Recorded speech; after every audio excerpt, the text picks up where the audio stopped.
Who's still in the funeral march? Did Johnny Bananas trust the most? Who's still in the funeral march? Did Johnny Bananas trust the most? I can't get enough of this show. This is going to be a review of season 2, episode 4, The Funeral, and there will be spoilers. If you're looking for a review without spoilers, please refer to my prior video. This episode was so good. Let's go.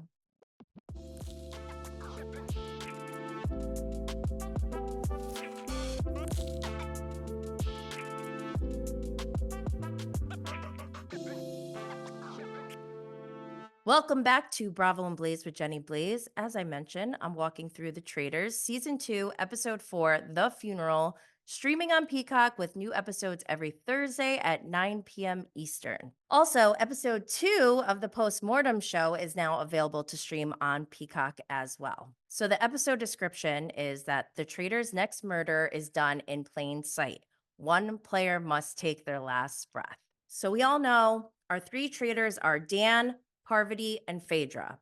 On the last episode, Parvati had to murder someone in plain sight by giving them a poisoned chalice. What she wound up doing is she wanted to give it to MJ, but she did not think that MJ was going to even, there was no chance that she could do that.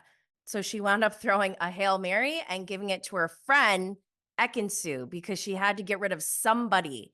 And Ekansu was the only one who would trust her enough to drink out of the cup. This is getting dark, guys. Before Ekansu is poisoned by the chalice, she says, "So who's the traitors? Whoever betrays me, I'm going to fuck them up hard." And then she literally takes a sip of the poison chalice and then she chokes on it as if she's being poisoned. And it just feels so made up. Like, there's no way this is real.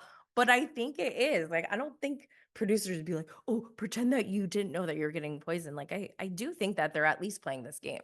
But, anyways, after the murder was done in plain sight, they all go to bed and they all go to bed thinking that somebody's going to get murdered overnight. But they don't know that the traitors actually murdered in plain sight. Side note, Deontay Wilder left the game. I will post a link to the US Weekly article where he talks about how playing this game triggered some childhood trauma for him. And I just feel so sad about it. I really loved him, and I love him even more after reading the article because he just really seems like such a good person. Ugh, I love him. I am a diehard fan now. But anyways, so let's go to breakfast. So it's the next day, and right away, Dan, Phaedra, and Parvati are the first ones there. So it's the 3 traitors are sitting in the breakfast room waiting to find out to watch everyone walk in.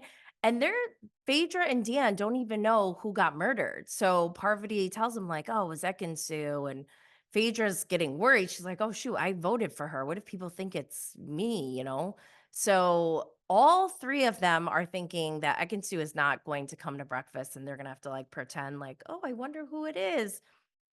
Side theories going on as this is going on. We have Dan mentioning how he thinks he may need to go against Phaedra because he's worried about himself. And of course, he does. I think he's so gross. Tan is what is wrong with the entire world. I'll get to that later. But also, another side theory, Janelle and CT start to suspect Bravo people and start throwing that out there. They keep, and I think it's so funny that they keep saying housewives, but MJ isn't a housewife. And I think MJ is included in their group that they're labeling. But it is pretty funny that Kevin from Bling Empire, everyone thinks Kevin is a dumb faithful, and it's makes me so sad for Kevin, but it's kind of fitting. And he's not dumb. He's just, I don't think he's used to this environment, but he's stepping up this episode. So Larsa at breakfast points out that everyone who has been murdered or banished is from her inner circle, and she's raising questions around that, which I don't know why she's talking about it so openly. But back to breakfast. People start coming in. Then Ekin Sue walks in. Don't forget, Parvati, Phaedra, and Dan all think that she's dead, but here she comes walking in. Parvati looks pissed. Phaedra is so confused, and Dan is the worst actor ever. I just can't with him. The fact that they were all surprised was so funny to me because they obviously weren't paying attention. In episode 3, it specifically says, "This is a slow acting poison. You will not know when it takes its murderous effect." So the fact that they're like, "Why is Ekin-Su here?" is funny to me. So Ekin-Su walks in. There's only one more person, and they think John has been murdered because that's the only person left. But then when John walks in, everyone is so confused. So then Alan, our lovely Alan, comes walking in. He gives some theatrical lines. He says, "If you poison us, do we not die?" And Ekin-Su chokes again. And she's like, "What? What?" And he says the person who was poisoned will be dead at the end of the mission. And he also did say, the traitors, they murdered in plain sight. And so that wasn't a good accent. But now the rest of them are starting to wonder, like, what's going on? So the side theories we have: Peter asked everyone if anyone took a drink, and nobody says anything. Meanwhile, Alan never specifically said that they were poisoned by a drink or by food. Tamara just starts throwing out Kevin. She thinks he's so annoying. I guess the way he eats is annoying. And Kevin even said himself, he's like, "There is no way that I did not get poisoned because I ate so much food yesterday." He's convinced he's poisoned. But Ekin-Su is so funny. She thinks she's going to get everything figured out. Larsa is adamant about the traitor being a strong alpha and says she's better as Destiny's Child than as Beyonce. And that this game is the strength of a housewife because you have to like suss out people. We also hear from Trishelle, who's like, "Oh, somebody offered me a drink." And they're like, "Who was it?" She's like, "I can't remember." I just can't with her. I really wanted to like give her a shot and she's just let me down. But anyways, okay, Sandra. She keeps calling herself a gamer, and I find this term to be so, so, so annoying. There's all these assumptions that come along with being a gamer. And I just think that it's super annoying. Everyone assumes that, oh, a gamer is going to do really well. Okay, you think that? Well, I've been watching these turret conversations, all these side conversations, and I think the Housewives and the Bravo Lebs have this game locked. I'm getting so mad because it's like mob mentality. And this is like a sociological experiment because you can really sway a whole group of people in one way by just pointing things out to people and getting them suspicious. This is wild. I'll get back to the gamer thing, my grievance about gamers. So, this also, another part that I don't like is that Dan pulls Parvati aside to recruit her to gang up against Phaedra. And again, this is what is wrong with the world. Dan, you're going down. I'll talk about it in my takeaways. Just hang on. All right, so the mission starts. It's a funeral. They're all dressed in black. They have black horses, a black carriage. They're all in single file, lined up to walk down to the funeral with Ellen Cumming leading leading the group. The goal of this mission is to correctly identify who has been poisoned. There are 3 hints along the way during their march to death. And for as far as shields go, there aren't any shields in this mission. However, in the last mission, Tamara, Janelle, and Peter all won a shield. So they get to sit in the carriage, meaning that they are not the one who was poison.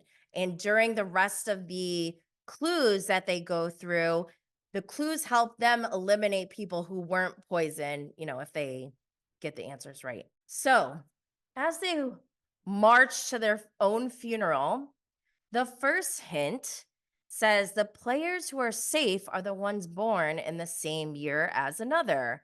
So then they all start asking each other, what year were you born? Blah, blah, blah. Sandra and Larsa were born in the same year, 1974. And Sandra does Larsa so dirty. She goes, I'm really surprised that Larsa's born the same year as me. I thought she looks at least 10 to 12 years older. Wow, Sandra. I I didn't know who Sandra was before this game, but I think I am starting to know who Sandra is now, and I stand by my decision that they should have got rid of her in the first round. If I was a traitor, yeah, I would have got rid of Sandra. And I don't like how she's playing this game, but we'll get there. So, hint number 2. They're walking down. By the way, they picked out 4 people. I think it was Sandra, Larsa, Kevin, and Dan. They got to go in the carriage, meaning they're not the ones who got poisoned. The rest of them who are marching, they're still guessing it could be any of them that were poisoned. So, hint number 2, they walk up and you hear like singing. It's really creepy. By the way, this funeral is gorgeous. And Tamra pointed out, she's like, this is how I want my funeral. It is over the top. It's so creepy, but I love it. And I feel the same way. So as we approach this choir singing, they're singing, who's still in the funeral march? Did Johnny Bananas trust the most? I could not stop laughing. Like this clue could have been like on a piece of paper. This clue literally could have been like just written down. Who did Johnny Bananas trust the most? The fact that they have a full choir there singing it just cracks me up. I love it. I love this show so much. It's so funny. So they get this one right too. It was CT and Trishelle because obviously they were all on the challenge together or whatever. So we're narrowing down the group of who could potentially be poison. We get to hint number 3. They march down there and it says, John reads the clue. It says, your march to the grave is nearly through. But first, you must solve this final clue. Those that are safe and not dead ran through the scarecrows dressed in red. And so they're referring to the flannels that they had to wear for the scarecrow mission. We're down to 3 people now who are potentially poisoned. We have Ekin Sue. We know she's poisoned. We have MJ, who doesn't know what's going on. She doesn't know. She knows she's a faithful, but she doesn't know if she's poisoned or not. And then we got Parvati, who we know is a traitor, but nobody knows if she got poisoned or not. So it's just so funny. They go to their final, this is the final part of their mission, and there's 3 coffins. Ekin Sue is starting to freak out. She's like, oh no, oh no. And Alan tells them they need to go into the coffin. So you got Ekin Sue in a coffin, you got MJ in a coffin, you got Parvati in a coffin. And in my mind, I'm like, if I was one of those 3, I would be. They must have told them, I don't know if production or the game or host or whatever, so told them on the side, like, you are not allowed to talk. Like, you have to pretend you're dead. Because I would be like, you mofos. I better not be poisoned. They're in the coffins. Each player has to take a black rose and drop it into the coffin of whoever they think was poisoned. Oh my gosh. And the people dropping the roses could be traitors. So that means if they pick the wrong one, they're sabotaging their chances of winning this money because if they get the person right, then they get $20,000 added to their pot. So the first one to choose is CT and he picks MJ, which I guess it does make sense to pick MJ because she's the only one who is like kind of, like she's playing the game. She's doing a good job. So CT goes first, he sets the stage, and then everyone just follows. Everyone picks MJ, and I cannot imagine just laying there like everyone thinks you're poisoned. And then she says, well, it was a unanimous landslide vote that I'm dead. Can you imagine? Then Alan says, it was Ekin-Su. Everyone's like, it's, their reactions are just so good. I love it. Everyone's all like, what? And Dan pissed me off immediately. He goes, I was going to put her. Shut up, Dan. Oh, I can't stand watching him play this game. Well, it's funny. I don't know if it was Bergie or Peter. Everyone's confused, and someone was like, "Does that mean MJ's a traitor?" I don't know. What does this mean? And MJ, like, poor girl. She like gets up out of her coffin. She rises from the coffin like a stunned crypt keeper. Her face is filled with shock and horror. MJ, oh my God, I love her. After that's over, they're all in the house. People start talking. So now we're going into the side theories. Dan thinks it's the best murder to date because it's been so confusing. Larsa is adamant about the alpha, and she just leads the pack of women. She's like, I think we should go for a guy. Like, it makes sense. She suggests, there's less men. Why don't we just go with the numbers and let's figure out which man it is? And so we hear Sandra saying, like, I don't like Larsa. I don't know why she doesn't like Larsa. Like, it's weird to me. But she's going along with this group anyways. Janelle also mentions that she thinks it might be Larsa because of her cheers to Marcus after he was killed. She's just like throwing stuff out there. So they go to the board where everyone's faces are listed. And this was like so freaking hilarious because they're going, it's not him. It's not him. He's gone. Oh, he's not smart enough. They point to Kevin and say he's not smart enough. But then Larsa narrows it down to Dan and CT. And the only reason she went with CT is because she thinks he's more of an alpha male than Dan. She's not wrong, guys. But then, I get so annoyed at this next part because Sandra takes this information. She says she's loyal to the gamers to a fault and goes and tells Dan immediately what the women are planning to do. And I could not roll my eyes any harder. Like, Sandra, this is why you should have been gone. Day one. Awful, awful. These gamers think they know how to play and they look silly. They look silly. So annoying. But my favorite part, Larsa's like clocked in. She thinks she knows it's CT. She walks by him and goes, I'm worried about you, CT. Larsa Pippen. Larsa Pippen is heckling CT from the challenge, and I love it. Oh my God. He's like, huh? What? I don't think CT is used to women like Larsa being like an actual competitor. And this episode was just so good. So next we go to the round table. We have Janelle who's saying that she thinks it's Larsa because of the weird cheers to Marcus. And Larsa's like, you think that's weird? I think you're weird.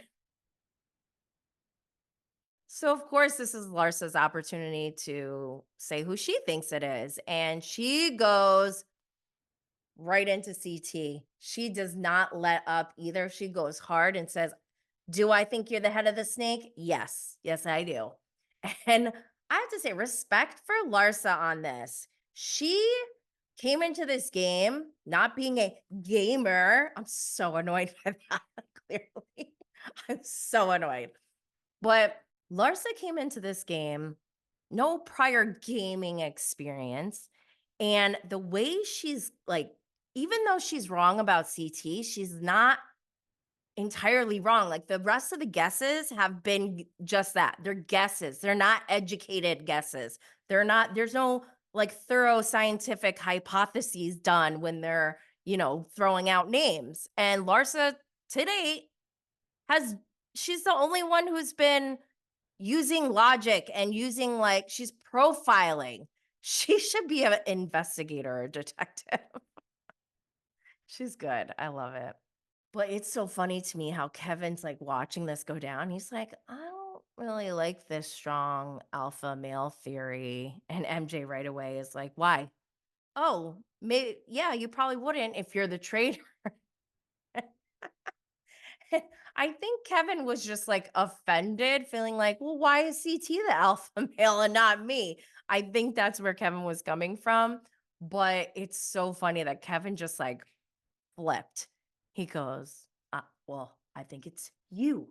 And I find you highly annoying. So funny. So this is where Parvati throws out the housewives. And Phaedra is not having any of that. She goes, I've only worked with 2 people in here before. So don't do the housewives thing. Don't do that, Parvati. Phaedra's pissed. So Dan voted for Larsa. She goes, because I voted for you first. I love her. Bergie voted for Larsa. She goes, no worries until you get murdered next week. Sandra votes for Larsa. And Larsa's like, why? And she goes, because you caused chaos. She's like, what chaos? What are you talking about? She goes, Sandra's response was, in every way possible. It does not like Larsa at all. Peter votes for MJ and says, you should have been murdered. Peter, so I'm playing a different game. Larsa votes for CT and says it's based off of evidence. And go, Larsa. Ugh. So obviously, Larsa gets the most votes. She goes in the circle of truth. She's a faithful. Cherie is pissed. Everyone's like, oh. Cherie's like, don't act surprised. You all are killing me. Trishelle goes, I didn't like my vote. Then why did you do it? Tamra is beginning to think housewives should stick together. Sheree is pointing fingers at gamers, as she should.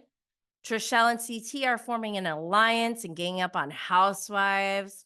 This game is amazing. But we still have our turret. Don't forget about the turret. Everyone goes to bed. Then we see Phaedra, Dan, and Parvati go into the turret, got their hoods on. They take off their hoods. Right away, Phaedra's like, that wasn't cool. And Dan, I'm sorry, but he's a little bitch boy. Dan, the little bitch boy, goes, oh, what happened? Like pretending not to know what he did. He put Parvati, he pit her against Phaedra. I hate him. I really don't like him. So Phaedra, she's like, I love this moment because Phaedra is so, she goes, for you to go in there and try to throw me under the bus, when you do stuff like that, it brings attention to me. I'm like, are you kidding me? No one likes you, Parvati. Everyone says you're a fucking traitor. Oh my God, this moment. She is serious. She is not having it. She goes, we can be in this game together, but you're going to play fair. And if you don't, you're going to have more problems than the faithfuls. And I'm playing very fair with you. So don't do that to me. Both of you. I hope Phaedra takes them all out. Get rid of them. Okay. My takeaways. I feel like they should have brought Marcus back to life or somebody to take Deontay's spot. It just kind of a bummer, but whatever. My second takeaway, I hate gamers. I really don't like them.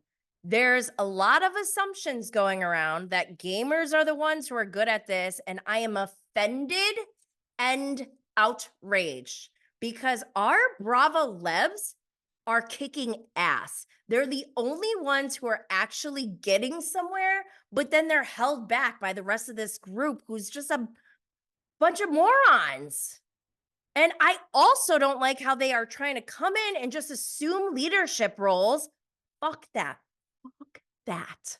No. I if I went in there, well, I'm not a celeb or anything, but I would not be okay with that. I'd be like, why are you calling the shots, mister? Who the hell are you? Let me tell you about my thoughts and the other things that are going on. He doesn't even try to listen to them. He just like dictates to them. And I do not like it. As far as the traders go, Phaedra needs to kill both Parvati and Dan. Get them the hell out of there. If I was Phaedra, I'd be thinking of ways to get rid of both of them. And I'd be thinking of how I could save my housewives who then can become traders with me. Because don't forget, the good thing about this game is you can start as a faithful and turn into a trader, but I don't think it's the other way around. At least we haven't seen that yet. And also, that would be kind of weird. The traders have an advantage in this game, but they are also at a higher risk for having their own turn on them because there's no reason for a faithful to turn on a faithful.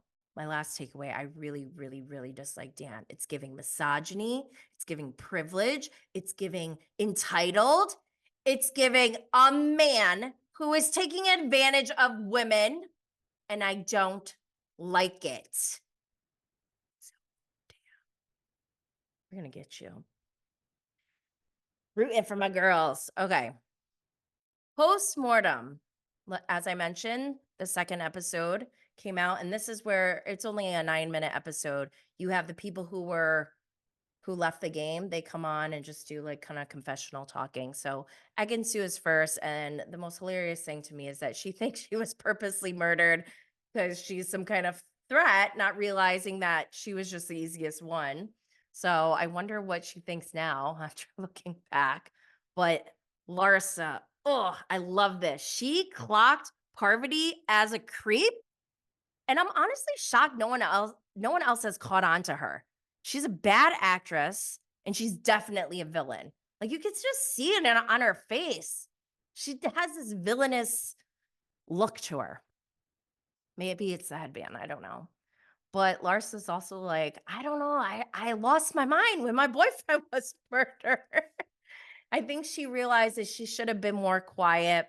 And after Marcus was murdered, she stepped up. She like got a little heat under her ass. And that ultimately kind of was the downfall of her. And that's why she says, I think this is a quiet game. I think she's right too. But she also noted that Real Housewives of Miami has helped her learn who's full of shit. And I think she's doing an amazing job. And she thinks that all the rest of the players are a herd of sheep. And I don't think she's wrong. So, mic drop. Larsa Pippen, everyone. I'd like to give her a slow clap. I think she deserves it. I think she played an amazing game. I'm pissed that she's gone, but it's a game. So, let me know in the comments who you'd like to see murdered next. I'll catch y'all later.